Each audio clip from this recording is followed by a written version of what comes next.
Bah! Alright. Yo, Duno God of Northside Lake and Normal Music. Ito nga pala yung sagot ko sa hamon ni Michaelette. Alright, so ang to, napagdripan ko lang tong tumpusin pero magtsagaan nyo muna, okay? Okay, let's go.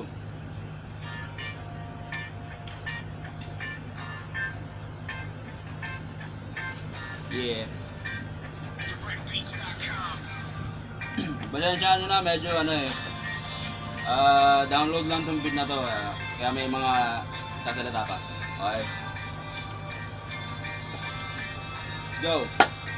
Yo, halika na't pasyalan ng mga likas na yaman na dito mo lang matatagpuan sa ating bayan. Ang yaman na binuhay ng mahabang panahon, di na mawawala dumaan man ang daan-daang taon. Sino magsasabi na sa liit ng ating isla paboritong pasyalan pala ng mga turista makikita mula Hulo hanggang Apare, ang mga lugar na talaga naman pinagmalaki. Kaya puro papure ang sa atin sumasalubong sa niya ng nakasanayang pagtutulong-tulong at patuloy sa pagsulong ng mas lalong umunlad at lumaki ng lumaki, lumago ang komunidad. Sa edad kong 28 ay nais ko lang ibida. Ito ay ayon lang sa libro na aking binasa at nasa sayo na kung gusto mong subaybayan. Kung interesado ka, halika't atin tong kaya.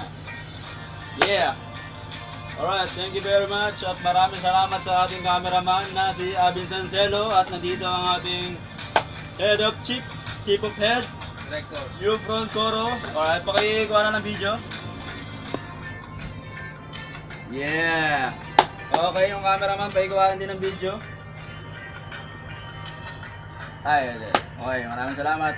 At bago ang lahat, hinahamon ko sa 16 bars challenge ang mga kaibigang kapatid ko na nasa ibang lugar. Babanggitin ko si Ronald Eugenio aka Lapnad, Josiper, Alper Eugenio, at saka si Prince, at syempre walang iba kundi si Yossi.